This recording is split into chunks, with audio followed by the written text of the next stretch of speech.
We know the water samples are indicating presence of gold, but certainly the wood should as well. Oak Island in Nova Scotia is rumored to hide ancient treasure, secured by dangerous traps and riddles no one has solved yet. The Lagina brothers, along with their crew, have dug up old bones and strange artifacts, but the main treasure still hasn't been found. And from this one, I detected gold.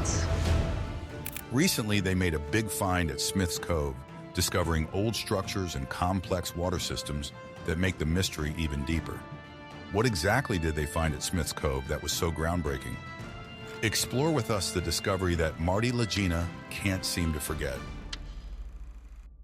The Oak Island treasure hunt continues. When people think of visiting Canada, they usually imagine the bustling cities of Toronto and Ontario. But there's a lesser-known spot that's been attracting visitors for over 2 centuries. Oak Island in Nova Scotia. This island is famous for tales of buried treasure and clever traps set to deter anyone trying to find it. Despite its appeal, most who visit the island leave without finding anything of value. The island's reputation for hidden treasure continues to draw crowds, though success is rare. The Lagina brothers and their team use the latest technology in hopes of uncovering something significant. Their finds have included a stone slab with unique markings, fragments of human bones, and an ancient lead cross believed to be connected to the Knights Templar. Quite decorative, though, with the top. Yeah, it's hand-decorated. So ornate, yeah. That's really cool. This is not just your average domestic building. While these items are interesting, they haven't helped the team get any closer to the main treasure. There's also a chilling legend associated with the island, suggesting that the treasure won't be found until 7 men have died trying to find it. So far, 6 have died. This dark story adds a somber tone to the quest, yet it doesn't seem to stop new people from trying their luck. The team's recent efforts at Smith's Cove seem promising when they uncovered a U-shaped structure in what is known as a French drain, an old method of managing water using rocks of different sizes. This discovery could have been a major breakthrough, but the varied materials used in the drain made it hard to figure out why it was built, leading to more frustration. While some team members continued to dig at Smith's Cove, others, including Alex Lagina, went to Chester, 10 miles northeast. They were looking for clues in a museum's large collection of documents. This approach shows how the team combines physical labor with research, hoping to find something that leads to a breakthrough. Yet perhaps the real appeal of Oak Island lies not in what's buried there, but in the stories and adventures it offers. For many treasure hunters, the island is not so much about finding riches as it is about the excitement of the search itself. The idea that they might be the ones to discover something huge keeps them coming back. Terry, welcome back. My pleasure. Rick is hoping that Terry can help evaluate. As time goes on and more people join the hunt, one has to wonder if Oak Island's greatest allure is its ability to keep people coming back with hope and excitement. The traps and the legend of a curse might just be part of what makes Oak Island so captivating. It keeps the dream alive that maybe, just maybe, someone will find the treasure if they just keep looking a little longer. The search for Oak Island's supposed treasure continues to attract people, despite a long history of failure and little evidence to support the existence of any treasure. The recent discovery of detailed records from the Chester Municipal Heritage Society, dating back over 2 centuries, has not excited seasoned treasure hunters as much as one might expect. These records, filled with historical data, seem to offer nothing new as they retread ground that has been well covered and left abandoned by past treasure seekers who admitted defeat in the face of the island's stubborn silence. In a recent examination of these records, Alex, Doug, and Paul found several items, including a letter from 1936 by Gilbert Hayden to Mr. Harris. The letter described a wooden structure with timbers sticking out, marked with Roman numerals, and included a simple drawing. This discovery resembles the U-shaped structure previously found by Dan Blankenship and recently rediscovered. However, this apparent breakthrough merely repeats the cycle of hope, followed by frustration, common to all who have dug and researched here before. Digging deeper, the team stumbles upon old papers that reignite old mysteries. Treasure or tale? Among the faded papers, another find was a newspaper article from 1850 about finger drains at Smith's Cove. These drains, made of stone and designed to merge into a single tunnel, were supposedly built to stop the continuous flooding of the so-called money pit. While these structures suggest a high level of historical engineering knowledge, they provide little solid evidence and only add to the layers of confusion surrounding the island's past. The team also found an article from the Dartmouth Herald in 1863 discussing the same drains, repeating details that have become part of the island's often-told stories. These repeated discoveries lead to widespread speculation, but tend to result in more questions than concrete answers. The overlaps in historical records and physical evidence often seem more like a well-crafted story rather than definitive proof of past events. As the team dug deeper, their findings seemed less like steps toward a significant discovery and more like wandering through a maze. The possibility that the U-shaped structure was built to explore or create the drains suggests a repeating cycle of issues and solutions, possibly crafted by either previous treasure hunters or the original creators of the money pit, if such a pit was ever designed with the purpose claimed for it. There's the money pit grid. Yep. C1 is right there. It projects just north of C1 a couple feet. That's interesting. Their research trip ended as these trips often do, with enough interesting tidbits to keep hope alive, but not enough clear information to direct their next steps. When sharing their findings with the rest of the team at a local pub, the conversation turned to the sizes of the U-shaped structure and the drains, their alignment, and the exciting yet remote chance of uncovering these structures themselves. However, this optimism was tempered by the reality that to find and confirm these structures, they must first be proven to exist outside of old tales and aged documents.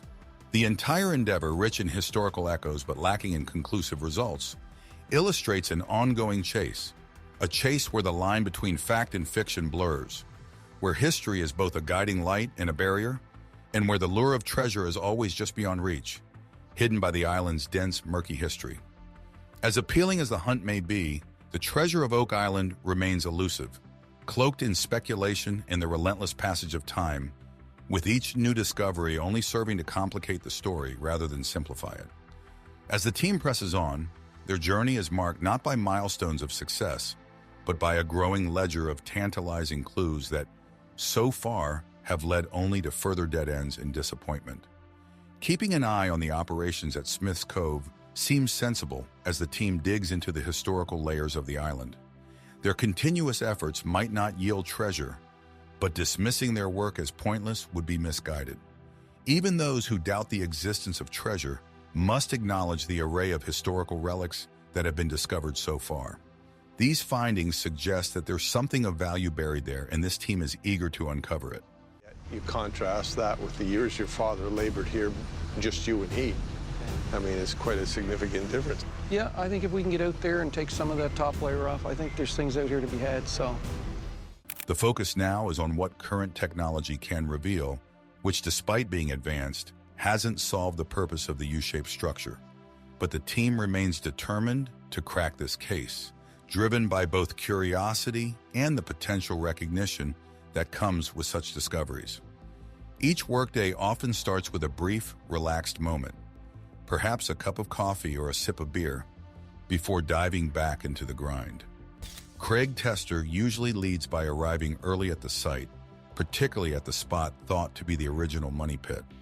This site is special due to its history, and because of Craig's meeting with Tor Martin, an expert in using gyroscopic tools for surveying. This meeting is crucial. It's not just a routine check. It's about making sure their drilling is as accurate as possible. Now it's all about precision as they drill deeper, searching for straight paths and hidden truths. Precision drilling in history's footsteps. They need to know if their drilled holes are straight. This might sound trivial, but in the world of treasure hunting, being precise is key to success or facing another fruitless season. They are especially worried about their drills veering off course, which could lead them away from their targets. They are now exploring a tunnel that's about 100 feet deep, a depth that's historically been problematic. They often recall the 1860s when a major collapse occurred as treasure hunters were trying to build a shaft to bypass clever flood traps surrounding the money pit. That collapse was a massive setback, accompanied by the terrifying sound of earth caving in, which led many to believe that the money pit had collapsed, possibly sweeping the treasure further away from reach. These past failures loom over the team's current efforts, which recently included drilling a new exploratory hole that they think might have reached Shaft 6, known for collapsing disastrously over a century ago. This potential discovery has reignited hopes of a breakthrough, but drilling this deep is extremely challenging. Yeah, we have got a piece of metal. Look, it's shaped. See that flat edge on it? Mm-hmm. Yeah. The process is complicated by the potential for the drill to go off course due to unpredictable underground conditions. Every deviation could mean a significant loss of time, resources, and team spirit. This is why Tor's skills are so critical. With his high-tech gyroscopic instrument, he can determine how straight or off course their boreholes are. This tool is crucial for providing the data needed to keep their drilling accurate and keep their hopes alive. So as they continue, the team clings to hope and determination. They face the constant reminder of past failures and the complex defenses engineered by those who originally hid whatever treasures might be beneath the island. They press on, believing they are just a few careful digs away from uncovering whatever lies hidden under Oak Island. With each day at Smith's Cove, there's a mix of routine and anticipation. The team, well aware of the island's tricky past, combines modern technology with traditional digging methods. They pore over old maps and records, trying to align their current work with historical clues that could lead them to undiscovered sites. Meanwhile, the wider team supports these efforts by ensuring that each piece of equipment functions perfectly, aware that even a small malfunction could disrupt the day's work. The blend of historical insight, cutting-edge technology, and plain old digging keeps the team's spirits high. They engage in lively discussions, theorizing about what each new layer of soil might reveal. You know there's something good just laying under the muck somewhere in here. Every so often, these theories are put to the test as they extract another intriguing artifact from the earth, each adding a piece to the puzzle. As each artifact is carefully cleaned, cataloged, and studied, the sense of being part of something historic grows. Whether it's a piece of old pottery or a rusty metal object, each find is treated with respect and excitement. These items are more than just relics. They are keys to understanding the complex story of Oak Island. Despite the high-tech tools and expert consultations, the core of the team's work relies on patience and persistence. The thrill of discovery drives them, but so does the camaraderie among the team members. They share jokes, meals, and stories of past digs, each story enriching the collective experience of the hunt. Every day brings a mix of routine and surprises, keeping the team's hopes alive, the search for Oak Island's box drain. In this ongoing quest, every day ends with a review of what was found, what went right, and what could be improved. Plans for the next day are made with an optimistic caution, a balancing act between expectation and the hard-earned knowledge of how unpredictable this endeavor can be. Thus, life at Smith's Cove is a continuous loop of anticipation, discovery, and meticulous planning, as the team digs not just for treasure, but for answers to a long-held puzzle. As Tori worked with his instruments on the uneven ground of Oak Island, he noticed that their digging site was off by about 8 feet to the east and several feet to the north of where it was supposed to be. This slight shift, while not a disaster, indicated they weren't as precise as they needed to be. Craig, always looking on the bright side despite numerous setbacks, encouraged Tori to keep going. They needed to assess this error further before they could confidently continue, suggesting that their treasure-seeking project might not be as well managed as they had thought. Back at Smith's Cove, the rest of the team dealt with their own challenges at a recently uncovered U-shaped structure. List of potential target sites is the flat stone walkway discovered earlier this year by diver Tony Sampson.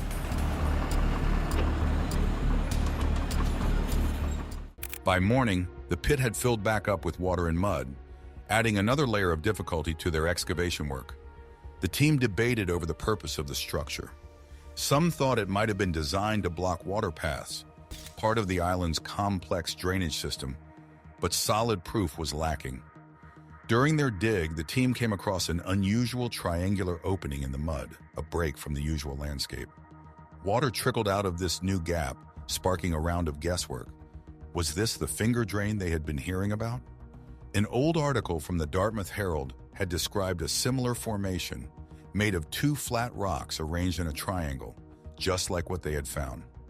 This prompted them to quickly call Rick Lagina, a treasure hunter well-versed in the island's challenges.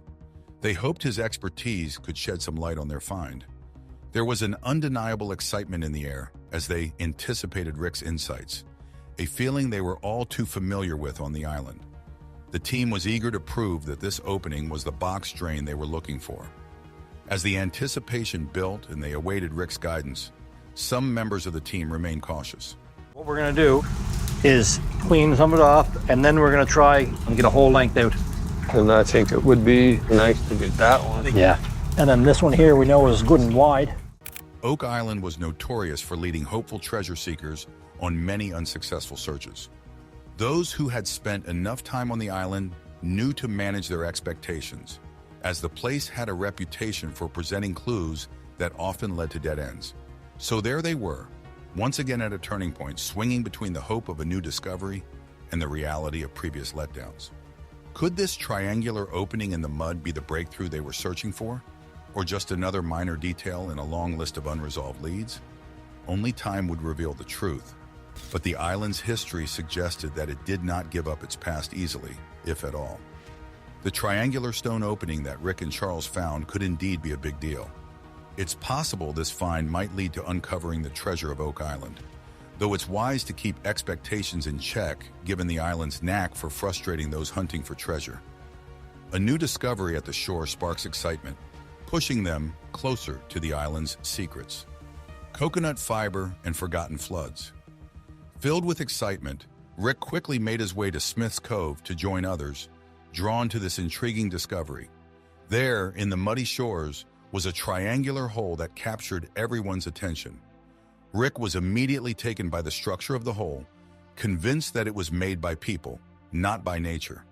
Nature usually doesn't create shapes with such perfect angles and straight lines. The water trickling through the hole further convinced him that they might be looking at a man-made drainage system, possibly one of the legendary 5 designed to flood the digging sites on Oak Island. The day seemed promising. This could be a major breakthrough. If this was indeed one of the infamous drainage systems meant to thwart past digging efforts, it might offer a way to control these floods, potentially reducing the time needed to find the treasure from years to just months, or even weeks if they were lucky.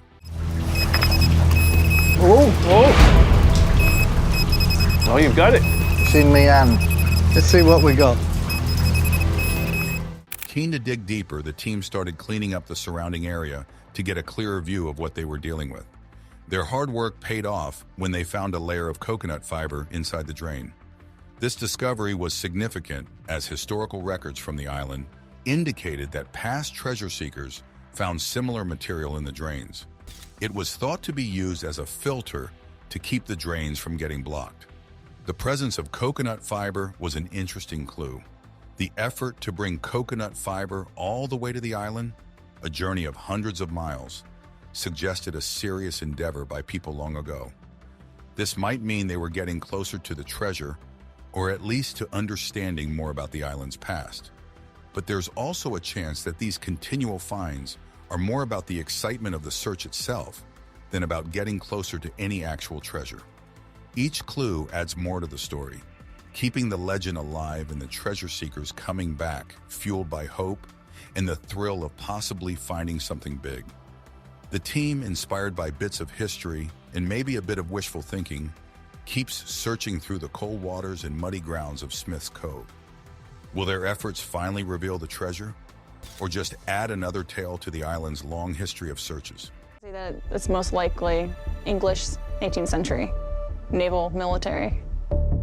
This naval button, does it have something to say about... As usual with Oak Island, the journey between fact and fiction is as unclear as the fog that often hangs over its shores. This ongoing quest may be less about finding wealth and more about the adventure and the unknown. The island seems to play on the desires and imaginations of those who visit, each clue leading only to more questions. Will the mystery of Oak Island ever be solved? Or is the true treasure of the journey in the tales that arise with each new dig? Only time will tell, but for now the search continues, drawing in more hopefuls with each promise of a new find. What do you think is the real treasure of Oak Island? The wealth underground or the stories above? Like, comment, and subscribe to join the discussion and keep exploring with us.